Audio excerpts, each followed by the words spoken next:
रसायन विज्ञान, ठीक है।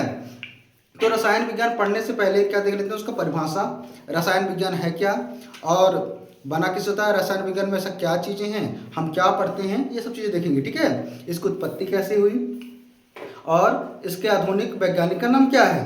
तो रसायन विज्ञान जो हमारा, तो रसायन से ही डायरेक्ट पता चलता है कि रस है ना, और आयन, आयन समझते हो ना, धन आयन, ऋण आयन, ठीक है, ये सब क्या है, आयन। रस का मतलब क्या, द्रव, ठीक है, जो द्रव पदार्थ होता है वो रस होता है, ठीक है। तो समझ लेना अब क्या रसायन विज्ञान देख लेते हैं, क्या रसायन विज्ञान केमिस्ट्री।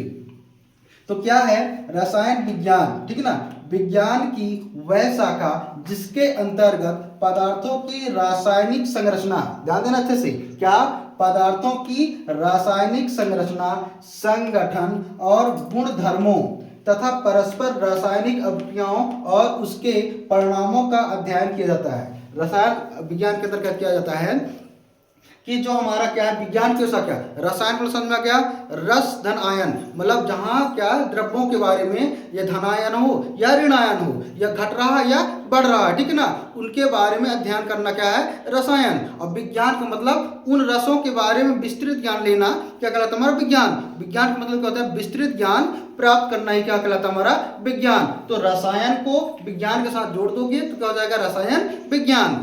समझ में आ गया, इसमें किसी को दिक्कत है। अब देख लेते हैं क्या इसके अंतर्गत क्या क्या होता है, ध्यान देना। तो क्या है हमारा, पदार्थों की संरचना, जो तुम लोग पदार्थ पढ़े हो है ना, पदार्थों की संरचना, जो इस ब्रह्मांड में पूरी हम क्या पदार्थ ही है, मैटर, ठीक है ना, मैटर ही है ना, द्रव्य, ठीक है ना, ध्यान देना, द्रव्य और द्रव्य में अंतर होता है, द्रव्य और द्रव में अंतर होता है। तो उनकी रासायनिक जो संरचना है उसके बारे में, फिर उसका संगठन, और फिर क्या गुणधर्मों, जो उनमें रासायनिक परिवर्तन होता है, रासायनिक अभिक्रिया। मान लो तुम क्या ले लो, एक सूखी लकड़ी ले लो, उस सूखी लकड़ी में क्या हो गया, आग लग गया। अब आग लगने के बाद क्या हो गया, वो जलना शुरू हो गया, तो राख के रूप में आएगा ना, आएगा। अब फिर उस लकड़ी क्या बनाया जा सकता है, वो हमारा क्या कहलाता है, रासायनिक परिवर्तन। तुम लोग जो भौतिक परिवर्तन और रासायनिक परिवर्तन पढ़ोगे तो ये चीज समझ में आ गया। तो उन्हीं परिवर्तनों को क्या कहते हैं, रासायनिक विज्ञान, मतलब उन्हीं चीजों के बारे में रासायनिक परिवर्तन कहते हैं। समझ में आ गया। अब देख लेते हैं क्या, तो इसके जो अभिक्रियाएं होती हैं, ठीक है ना, जितने भी अभिक्रियाएं करेंगे, चाहे हम क्या कहते हैं, दूध से वो बनाना हो, मक्खन बनाना हो, वो भी क्या हमारा कहलाता है, दूध से दही बनाते तुम लोग, वो हमारा क्या कहलाता है, रासायनिक परिवर्तन। तो उसके आकार में परिवर्तन हो जाता है ना, लेकिन दही से फिर दूध नहीं बनाया जा सकता है। अब देख लेना क्या, 18वीं शताब्दी के फ्रांसीसी रसायन शास्त्री एंटोनी लेवोजिया, ध्यान देना अच्छे से नाम इसको देख लेना, बहुत जल्दी नाम भूलता है केमिस्ट्री में, है ना। तो क्या, एंटोनी लेवोजियर, किन्होंने, 18 शताब्दी फ्रांसीसी वैज्ञानिक, कहाँ के वैज्ञानिक है, फ्रांस के वैज्ञानिक, फ्रांस इसे समझते हो ना।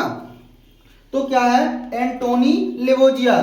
तो आधुनिक रसायन विज्ञान का क्या कहा जाता है, इनको जनक, फादर ऑफ मॉडर्न केमिस्ट्री, ठीक है ना। आधुनिक समय के कौन है ये वैज्ञानिक, कौन, एंटोनी लेवोजियर। नाम अच्छे बार बार इसलिए ले रहा हूं दिमाग में बैठ जाए, क्या, एंटोनी लेवोजियर। अब देखो, को आधुनिक रसायन विज्ञान क्या कहा जाता है, जनक। अब रसायन शास्त्र, जो केमिस्ट्री शब्द की उत्पत्ति है वो कहाँ से हुई है, मिस्र के प्राचीन भाषा, जो हमारी प्राचीन शब्द थी ना, प्राचीन भाषा, वो कीमिया से लिया गया है। और कीमिया का मतलब क्या होता है, काला रंग, ठीक है ना, कीमिया का मतलब होता है काला रंग। तो केमिस्ट्री समझ में आ गया। देखो, रसायन शास्त्र शब्द की उत्पत्ति मिस्र के प्राचीन शब्द कीमिया से लिया गया है। अब विज्ञान समझ गया, रसायन समझ गया, अब अच्छे समझ लेना, ठीक है। जो हमारा रसायन है, क्या है, रसायन। अब इसको देख लेते हैं, क्या, रस, अच्छे समझ लेना, दिमाग में बैठ जाइए, रस, और इसको अलग कर देते हैं क्या, आयन से। अब देखो, जो हमारा रस मतलब क्या होता है, द्रव्य रूप में होता है, द्रव रूप में, ठीक है ना, द्रव्य और द्रव में अंतर होता है, ध्यान देना। तो द्रव रूप में होता है, और आयन हमारा प्लस आयन और या माइनस आयन, धनायन या ऋण आयन, ये हमारा क्या कहलाता है, आयन। तो देखो, जो हम इसमें रासायनिक परिवर्तन करेंगे तो यह किसी में घटेगा या किसी में बढ़ेगा। तुम लोग मोम देखे हो, मोमबत्ती देखो ना, घर में जलाते हो, लाइट गोल हो जाए तो क्या जलाते हो, मोमबत्ती जलाते हो। वो मोमबत्ती तुम जला कर रख दोगे तो क्या होता है, वो घटता जाता है ना। तो क्या होता है कि इन्हीं आयनों को देखो, वो परिवर्तन हो रहा नहीं हो रहा है, तो उन्हीं परिवर्तनों को रसायन विज्ञान के अंतर्गत क्या किया जाता है, पढ़ा जाता है। समझ में आ गया इतना, किसी को दिक्कत है। अब अच्छे से इनका नाम और ये जो कौन सी शताब्दी के और इनका वैज्ञानिक कौन है और रसायन के अंतर्गत आता क्या क्या है, ये सब चीज़ों को दिमाग में बैठ गया होगा। जहाँ तक मेरा मानना है ये दिमाग में अच्छे समझ में आ गया होगा। ठीक है, अब आगे नेक्स्ट दिन क्या देखेंगे, विलयन, विलायक और विलेय, मतलब इन चीज़ों के बारे में रसायन विज्ञान में क्या करेंगे, पढ़ेंगे। तो आज के लिए इतना ही, शेष नेक्स्ट डे।